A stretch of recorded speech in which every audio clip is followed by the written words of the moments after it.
पत्रकार विनीत नारायण को लेकर विगत दिनों गांधी मार्ग स्थित स्रोतमुनि आश्रम पर हुई बैठक में संतों द्वारा की गई अनर्गल आपत्ति व अपमानजनक भाषा व शब्दावली के विरोध में उठे प्रकरण का पटाक्षेप को लेकर परिक्रमा मार्ग स्थित श्री कृष्ण कृपा धाम में शुक्रवार को एक बैठक का आयोजन किया गया, लेकिन बैठक बिना किसी नतीजे के असफल रही। बैठक के शुभारंभ पर एक स्वर से संतों द्वारा विनीत नारायण को लेकर की गई बयानबाजी पर खेद व्यक्त किया गया। वहीं भाषा शैली पर भी अफसोस जताते हुए संतों ने एक स्वर से कहा कि जो कुछ हुआ तो भावावेश में हुआ, जो कि नहीं होना चाहिए था।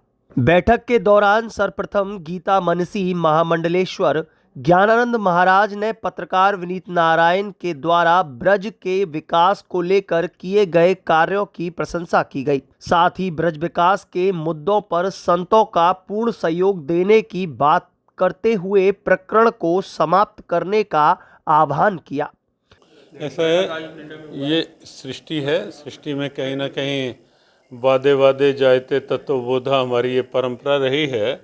कहीं ना कहीं वाद विषय चलते रहते हैं, लेकिन समाधान की ओर भी होते हैं विषय। कभी कभी कोई होती है चर्चा, लेकिन ऐसी चर्चा नहीं थी जिसमें, क्योंकि ना तो इससे पूर्व विनीत जी की ओर से कभी किसी संत का या संत समाज का या ब्रजवासियों का कोई ऐसा भाव रहा है, और ना ही संत समाज का भी विनीत जी के कार्यों के लिए, जो उनके ब्रज में अनेक कुंड, अनेक जो अपने स्थल हैं तीर्थ के से जुड़े हुए हैं, उसके जीर्णोद्धार का जो उन्होंने कार्य किया है, ना ही किसी संत के मन में और किसी भागवताचार्य, किसी ब्रजवासी के मन में उनके उन कार्यों के प्रति कोई किसी भी प्रकार का कोई संदेह था, और न इससे पूर्व कभी कोई विरोधाभास हुआ।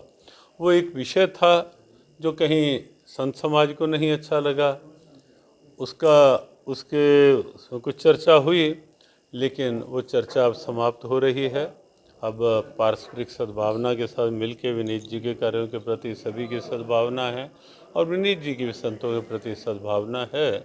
तो अभी वो विषय आज समाप्ति की ओर। संपत्ति की जांच को लेकर या उनके द्वारा कराए गए कार्यों पर ऐसा है, वो जब कोई विषय होता है तो वो जो जांच की बात थी वो आपके सामने उसी दिन स्पष्ट बाद में हो गई थी कि ठीक है, वो एक विषय उठा, कहीं ना कहीं बीच में वो बढ़ने लगता है, लेकिन वो वहीं का वहीं उस विषय को विचारपूर्वक समाप्त कर दिया गया था। वहीं प्रसिद्ध भागवत प्रवक्ता कृष्णचंद्र शास्त्री ठाकुर जी ने कहा कि विनीत नारायण ब्रज के विकास के लिए अच्छा कार्य कर रहे हैं। वह ब्रजभूमि से अलग नहीं है। उनके द्वारा किए जा रहे कार्य ब्रज के विकास में सहायक सिद्ध हो रहे हैं, लेकिन विगत दिनों घटित हुआ प्रकरण गलत रूप से प्रेरित हो गया है, जिसके लिए हम खेद व्यक्त करते हैं। मीटिंग रखी गई थी, विनीत नारायण जी बाहर के नहीं है। अब वो एक अलग बात है कि हम लोग कम जानते होंगे। मुझे तो पता चला ये ब्रज के ही है, राया इनकी जन्मस्थली है और छाता में इनकी ननिहाल है, तो ये तो हमारे ब्रजवासी ही है। इसलिए जितने लोगों ने जो कुछ भी वक्तव्य दिया सबने वापस लिया है, और सबका इनके प्रति सद्भाव है, सब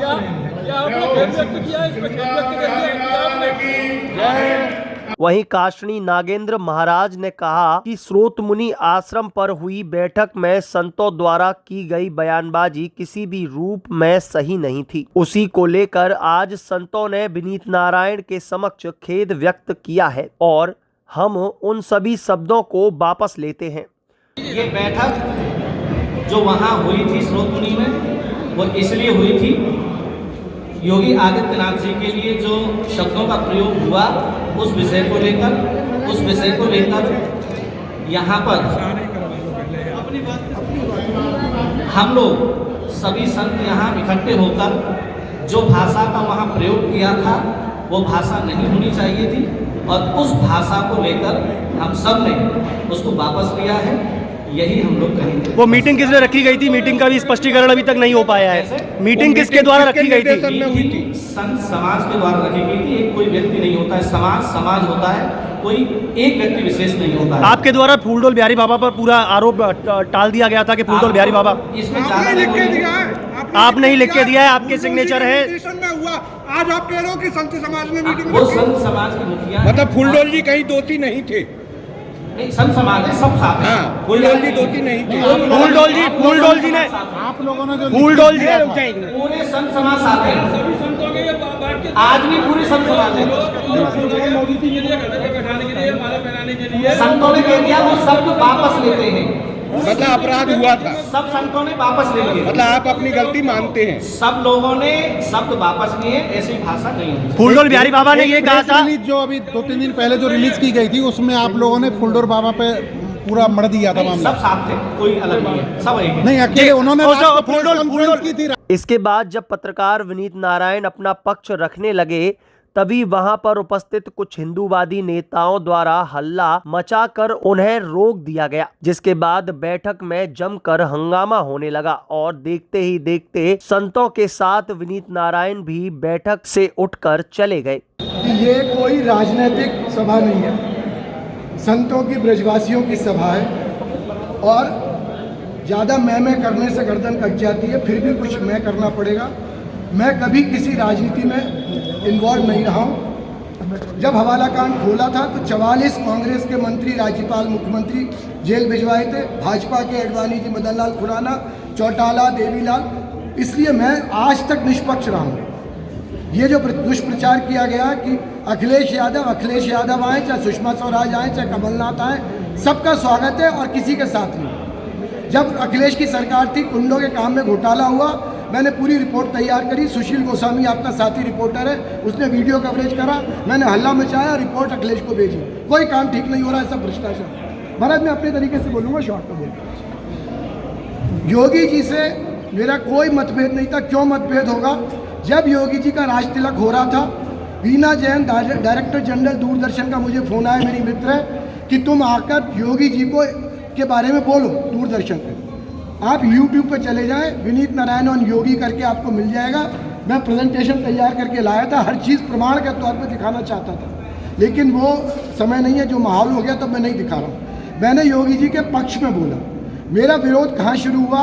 जब गोवर्धन के विकास के लिए जयपुर के एक बहुत बड़े घोटालेबाज को लाया गया और उसको लाने वाले थे शैलजाकांत मिश्रा, उसको लाए और उसको गोवर्धन के विकास का काम सौंप रहे थे। मैंने हल्ला मचाया कि गलत है, प्रधानमंत्री के प्रमुख सचिव नृपेंद्र मिश्रा से फ़ोन करवाया, अखबारों बयान दिए और तब उस घोटालेबाज को वहाँ से भगाया गया। दूसरा विरोध हुआ, 9 कुंडों के जीर्णोद्धार का ठेका 67 करोड़ में दे दिया योगी सरकार की, जबकि हमने बढ़िया से बढ़िया कुंड 3-3.5 करोड़ का बनाया, तो 9 करोड़ में ठेका दिया। इसका मैंने विरोध किया।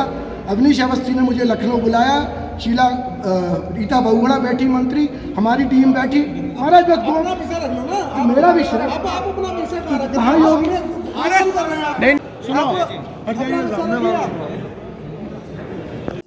नहीं सुनो, 2002 में मैं ब्रज सेवा में रमेश बाबा के कहने से आया।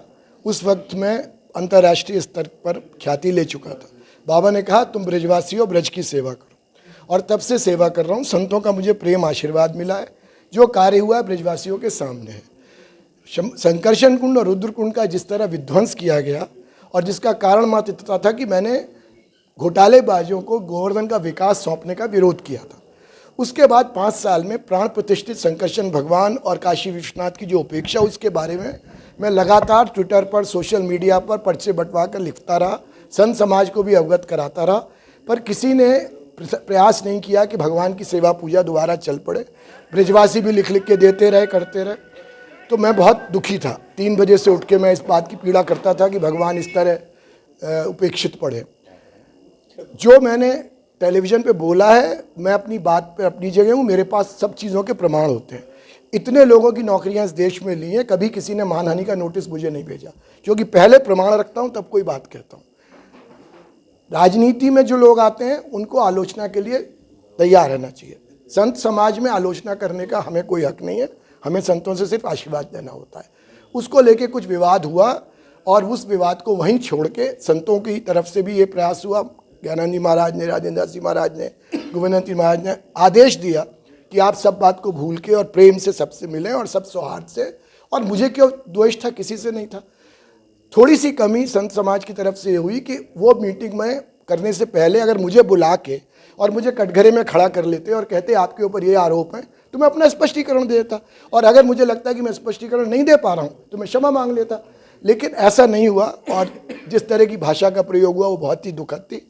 तो अब खैर उसका पटाक्षेप होने जा रहा है, और मुझे आशा है कि भविष्य में, पहली बात तो ऐसी कोई स्थिति आएगी नहीं, और अगर कभी ऐसी स्थिति होगी तो हम लोग प्रेम से बैठ के बात करेंगे। संतों का आशीर्वाद मिलता रहा है, मुझे विश्वास है कि मिलता रहेगा, और मैं कोई गलती करूं तो मेरे को कान पकड़ के बेंच पे खड़ा कर सकते हैं, मुझे उसमें शर्म नहीं आएगी। संतों का मेरे मन में, हृदय में बहुत सम्मान है।